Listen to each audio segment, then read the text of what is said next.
Bienvenue sur Les Jongleuses, le podcast qui vous donne les clés pour jongler avec légèreté entre toutes les facettes de votre vie. Je m'appelle Ruth Manou et je suis coach de vie certifiée. Je suis aussi 2 fois maman, passionnée de musique et de pop culture.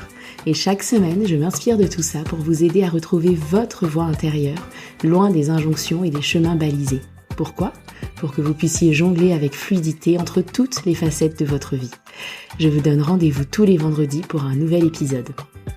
Abonnez-vous à la newsletter ou sur votre plateforme d'écoute préférée pour être notifié des nouvelles sorties. Et je compte sur vous pour partager largement autour de vous et pour laisser une pluie d'étoiles et de commentaires partout où c'est possible. Bonne écoute!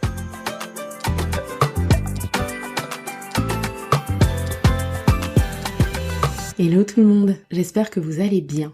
Si vous étiez tenté de réserver votre appel découverte gratuit sans oser sauter le pas, vous pouvez considérer cet épisode comme le signe que vous attendiez. Dans l'épisode d'aujourd'hui, je suis accompagnée par Tsipora, une collègue podcasteuse que j'affectionne particulièrement depuis le début de nos aventures. Elle est, entre autres, la créatrice de l'excellent podcast Tant que je serai noire, elle est créatrice de contenu et elle accompagne maintenant les porteurs de projets à apprivoiser les réseaux sociaux. Et surtout, c'est une personne en or qui fait maintenant partie de mes anciennes clientes en coaching. Et c'est à ce titre qu'elle nous rejoint aujourd'hui. Dans cette conversation, Tsipora partage avec nous comment elle a vécu son accompagnement en coaching avec moi. On fait le point sur les 12 sessions et sur ce qu'elle en a retiré. Elle recherchait au départ un meilleur équilibre entre sa vie professionnelle et sa vie personnelle. Elle cherchait à améliorer ses relations interpersonnelles et à booster sa confiance en elle-même. Et à l'entendre, c'est exactement ce qu'elle a retiré de cet accompagnement et plus encore. Elle partage ici ce qui a changé pour elle et également les pratiques et outils qui l'aident au quotidien et qu'elle continue à pratiquer. Un grand merci Tsipora pour ta confiance et ton honnêteté, ta transparence dans cet épisode et ça a été un plaisir absolu pour moi de t'accompagner. Quant à vous mes chères jongleuses, bonne écoute. Hello Tsipora, comment ça va ? Hello Ruth, ça va et toi ? Super, merci beaucoup.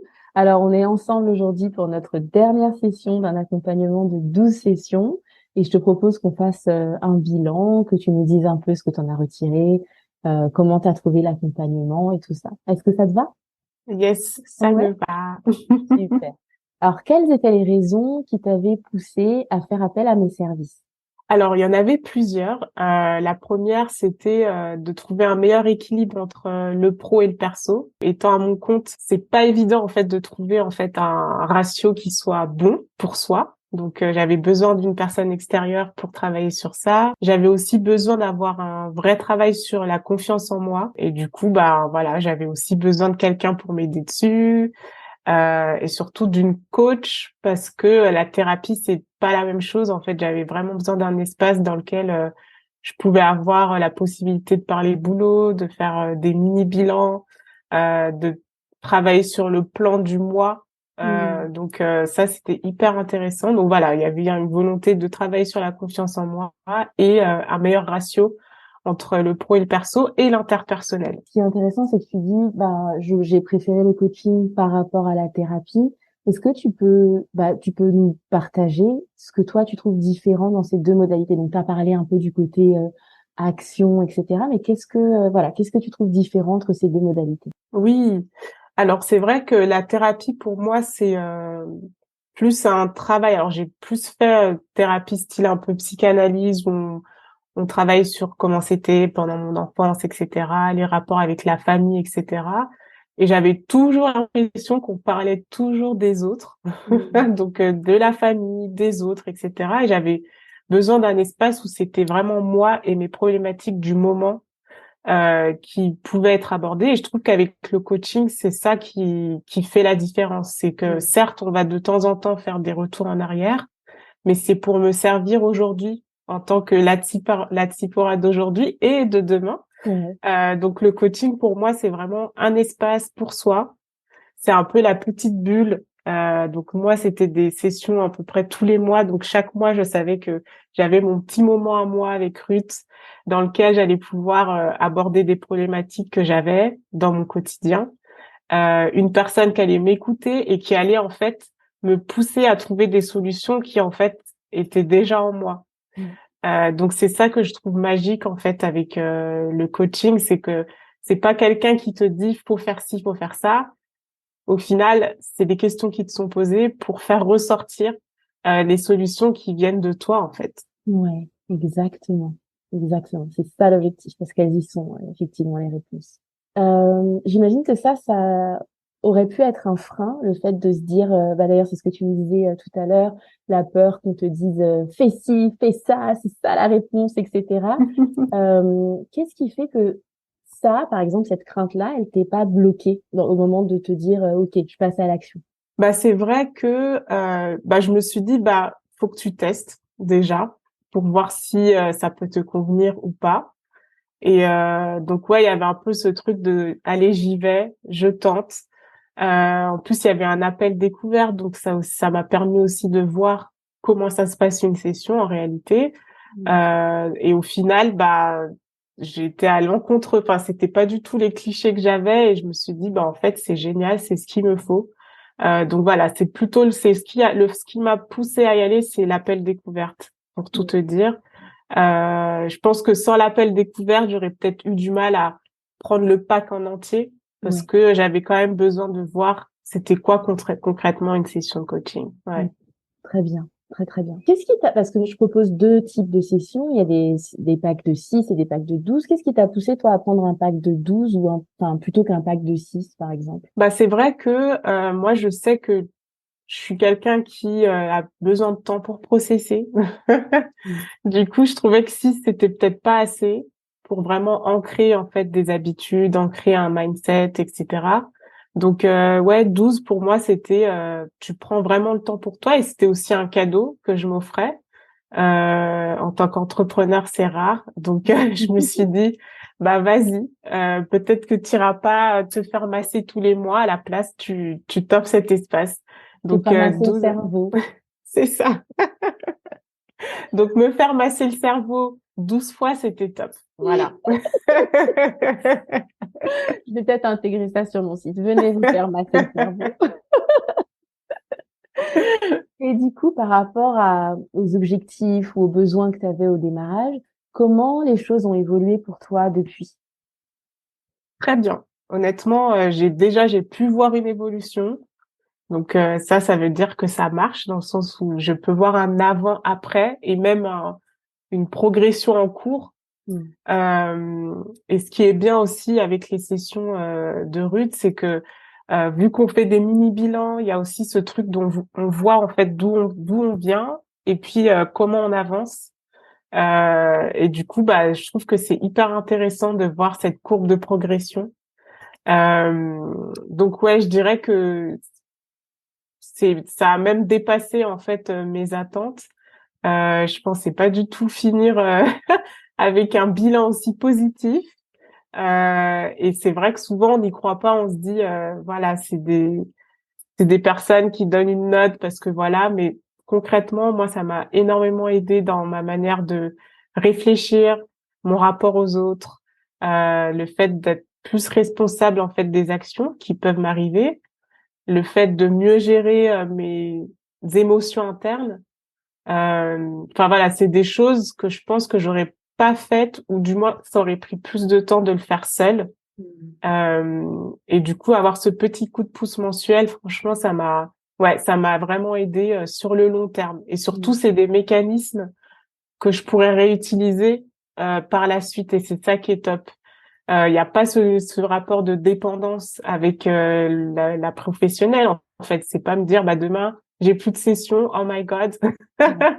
Le truc qui est cool avec le coaching, c'est que ça pose des bases qu'on peut réutiliser à vie en fait, quitte à avoir des petites piqûres de rappel de temps en temps. Ouais. C'est vraiment géant ce que tu dis parce que bah, on a fait un débrief un peu plus personnel tout à l'heure et moi j'ai beau savoir hein, que ça fonctionne, je l'ai testé sur moi, j'ai testé sur d'autres personnes, je sais que ça fonctionne, mais effectivement, enfin la transformation elle est incroyable, on te sent plus en confiance, on te sent plus sereine, comme tu dis, ça se voit que tu as acquis des mécanismes, des façons de processer tes émotions, de gérer le stress, etc. et c'est vraiment, vraiment palpable, quoi. Merci.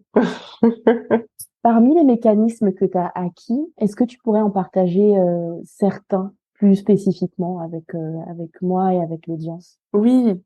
Alors, enfin, je pense que celui qui m'a marqué et qui va vraiment être utilisé et qui est utilisé au quotidien, c'est gérer toutes les pensées internes qu'on peut avoir, que je peux avoir. D'ailleurs, j'ai appris à dire je et non pas nous, on, il ou je ne Tu, sais qui ou tu. j'avoue que ça, c'est un truc que je fais pas mal en session. Qui, moi? Toi? Tu parles de qui? Du coup, oui, j'ai vraiment appris à mieux gérer les émotions qui me traversent, notamment en apprenant à parler à ma petite voix interne quand, par exemple, il y a des choses qui n'allaient pas.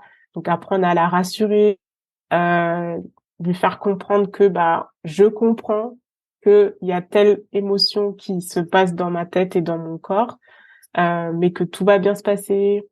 Donc en fait, c'est vraiment renouer avec soi-même, recréer un dialogue interne. Et ça, c'est des choses que je ne faisais pas, tout simplement.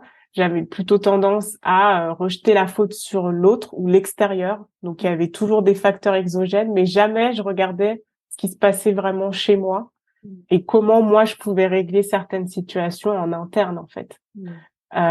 Et ça permet aussi d'avoir une meilleure estime de soi, et d'avoir un self-love et de pas attendre que ce soit l'autre qui te valide ou qui te rassure alors que tu peux déjà le faire toi-même en fait. Mm, mm, mm, mm.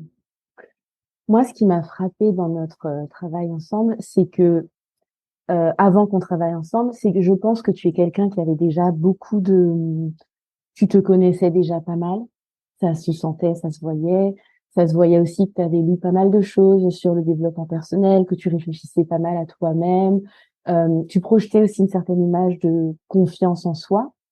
Qu'est-ce qui fait que tout ça ne connectait pas en interne, en toi-même? Hmm, c'est une super question. Je pense que bah des fois dans cette vie, je pense qu'on se déconnecte un peu de soi.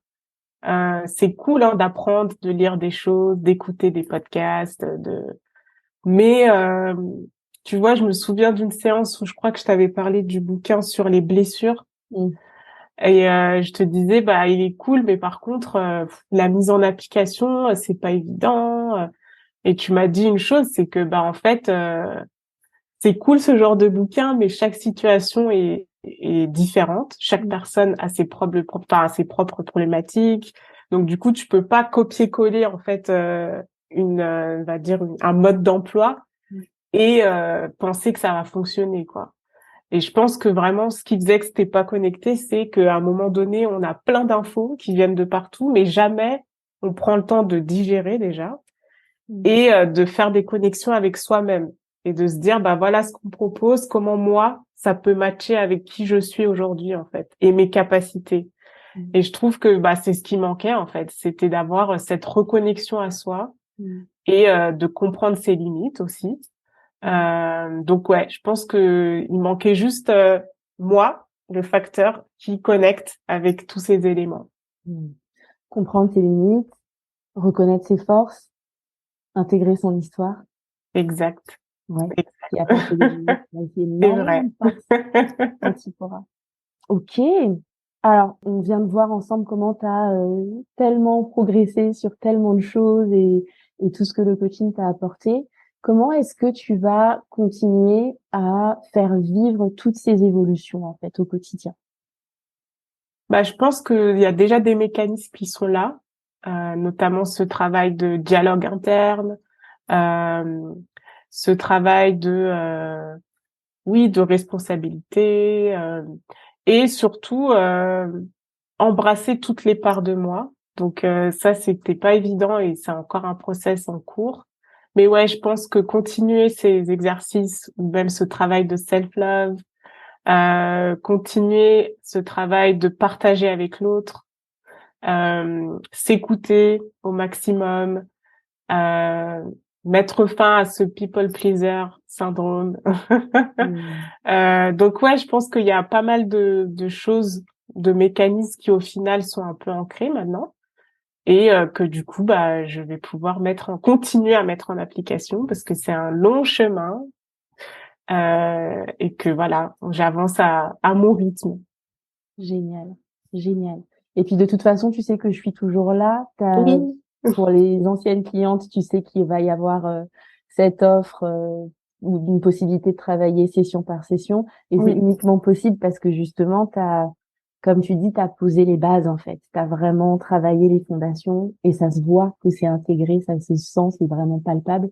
Donc, tu sais que je suis toujours là, tu sais que je suis dans ton équipe, mais le plus important, c'est que tu es dans ton équipe en fait. Donc, oui. keep up. Qu'est-ce que tu dirais à quelqu'un qui hésiterait à passer à l'action pour s'offrir un accompagnement en coaching? Déjà, je dirais, fais un appel découverte. Ne te bloque pas, en fait, sur des idées reçues. Enfin, fais le test. Voilà. Deuxième chose, tu peux que, ça peut que être positif, en fait. Euh, je pense pas, j'ai rien perdu, en fait. Ça a été un investissement sur moi. C'est de l'argent que, du coup, j'aurais pu mettre dans d'autres bêtises. Enfin, je sais pas, comme je disais tout à l'heure, non, les massages, c'est bien. Mais, ou d'aller sur Asos ou je ne sais quoi. Enfin, c'est vraiment de l'argent qui, au final, te permettent d'être tellement plus aligné avec toi. Je sais pas, par exemple, au lieu de mettre ça dans du make-up, peut-être que t'auras un naturel glow-up parce que ça ira tellement bien, tu vois. J'adore! Oh my God! Donc, il Écoute, n'y a pas d'excuse. Ça peut que t'aider. Voilà. Moi, je dis que faut juste tester. Et même en une session, je pense que la personne verra que c'est des espaces qui sont rarement mis à disposition des gens aujourd'hui. Je pense que ça devrait être limite pour tout le monde, en fait. Surtout quand on est entrepreneur. Donc là, je parle plutôt spécifiquement aux entrepreneurs, mais c'est un long chemin où on est seul, où tu peux en parler à tes pairs, mais tu peux pas parler de tout. Et là, c'est vraiment un espace où tu peux lier le pro et le perso, et ça, c'est rare, en fait. Donc, ouais. franchement, allez-y, quoi. Merci pour la tagline, le natural glow up. J'adore. Mais ouais, comme tu dis, effectivement, je coach la personne en entier. Et c'est pour ça qu'on est allé aussi bien sur des sujets pro que des sujets perso, que des sujets de relation aux autres, parce qu'en fait, c'est toujours la même personne. Donc parfois, tu vas apporter un sujet, tu vas te dire c'est ça. Et quand on va connecter les petits points entre eux, on va se dire oh waouh. Et là, tu vas avoir une réalisation et te dire d'accord, en fait, je fais ce truc-là partout. Et petit à petit, tu démantèles des choses comme ça où tu consolides justement des forces sur des Oui, choses que tu fais très très bien dans certains domaines, sauf que ça t'est jamais venu à l'idée de l'appliquer ailleurs. oui, Et comme tu dis, c'est ça. Et c'est ce truc-là où on est vraiment dans des sociétés où on est toujours coupé en plein de petits bouts. On est l'ami, on est la compagne, on est la professionnelle. Pour certaines, on est la mère, on est la fille, etc. mmh, Et c'est rare effectivement qu'on mette la personne entière et qu'on la oui, rassemble et qu'on la consolide. exactement. Ouais, c'est ça. Ok. Si tu ne devais garder qu'un apprentissage, qu'un insight, qu'un moment eureka de cet accompagnement, ce serait quoi? Que toutes les réponses, elles sont déjà en toi. Ouais. Honnêtement, je pense que, comme je disais, on est tellement déconnecté aujourd'hui avec qui on est réellement, alors que c'est là. Enfin, je pense que quand on est né, et qu'on était bébé, on savait qui on était, et après, c'est tout ce que la société nous a mis un peu couche par couche qui fait que des fois, on se sent perdu. Et cet alignement, en fait, il est là, quoi. Il est juste là. Il faut juste des fois un petit coup de pouce, quoi, Mm. comme des sessions de coaching. Super. Merci beaucoup, beaucoup, beaucoup pour ta confiance, Tipora. C'est un bonheur de travailler avec toi. Et merci pour ce retour d'expérience que tu partages avec nous. Merci à toi, Ruth. Honnêtement, c'est comme je le disais en off, c'est vraiment une coach, qui a toutes ces qualités en fait humaines, de douceur, de patience, d'écoute, et c'est rare. Je trouve que c'est rare d'avoir des professionnels comme ça. Et surtout, c'est un match humain. C'est pour ça que le call de découverte est vraiment important parce que tu peux voir si tu matches aussi en termes de personnalité. Et vraiment, tu offres un safe space qui fait que, comme je te le disais, j'ai facilement baissé ma garde et c'est pas évident. En tant qu'introvertie, j'ai pas, c'est pas quelque chose que je fais naturellement, donc bravo. Merci beaucoup. Mais comme je te disais aussi, c'est que j'aurais pas pu créer ça si tu me l'avais pas permis, tu vois. C'est toujours l'espace que j'ai créé, c'est toujours toi qui me donne l'autorisation de le créer. C'est toujours toi qui donne l'autorisation d'aller te challenger, d'aller pousser, d'aller gratter. Et bravo à toi, en fait, d'avoir eu cette ouverture et ce courage de regarder dans le miroir avec moi, en fait. Merci. Merci beaucoup. Merci beaucoup. Merci Trop pour cool. Laura. Et je tenais à Ouais. dire aussi que c'est vraiment chouette que tu te sois reconvertie. Non, mais c'est vrai. Je pense que toi aussi, tu as eu un super chemin, enfin une belle journey, enfin un beau, Journey. voilà. Et je pense que c'était fait pour toi. C'est dingue. Enfin, tout à l'heure en parlant, je me disais, mais c'est quelqu'un qui faisait pas ça il y a quelques années en arrière. Ouais. Enfin, moi, je trouve ça ouf Oh. de me dire que en fait, c'était là pour toi Ouais. et que t'es tout lâché pour t'y consacrer et que quelques années après, peut-être des femmes, quoi, c'est genre dingue. Waouh. Enfin, c'est un modèle, quoi. Tu te dis, c'est possible, tu vois. Ouais. Et les gens se rendent pas compte d'où les gens viennent. Donc, c'est bien aussi de se dire, mais en fait, c'est quelque chose qui était là en elle, qu'elle avait pas forcément exploré et qu'aujourd'hui, elle slay avec, tu vois. Enfin... Slay. Ouais, mais je pense que c'est aussi ce que et moi tu vois j'ai vraiment l'impression d'être au début de mon journey comme tu dis. Je suis vraiment qu'au début. Et je pense que c'est aussi ce que tu expérimentes, tu vois, une petite intuition, tu suis la passion, tu te dis ah tiens, et d'essai en essai ça marche, tu vois. Et comme on se disait tout à l'heure, tu as aussi tout ce côté communauté en fait, communauté et le fait d'être un être social où à un moment donné tu te dis coucou les filles, je fais ça, et t'as Brigitte qui fait ah trop bien, Oui. et c'est ce qu'on est en train de faire toutes en fait, et je trouve ça absolument magique. Ouais. Vraiment. Merci beaucoup, mais t'es aussi en train de le faire, vraiment. Merci à toi ma belle. Oui, et Et à puis très très bientôt. vite, hein. Oui, bye bye. Bye. Merci. J'espère que cette conversation vous aura donné un aperçu de la transformation qui peut s'opérer dans un accompagnement en coaching. Le lien pour réserver votre appel découverte gratuit est disponible dans les notes de l'épisode. Ce sera l'occasion pour vous de faire le point sur votre situation et d'identifier ensemble dans quelle mesure un coaching avec moi peut vous convenir. Je vous donne rendez-vous vendredi prochain pour un épisode de podcast et d'ici là, prenez soin de vous.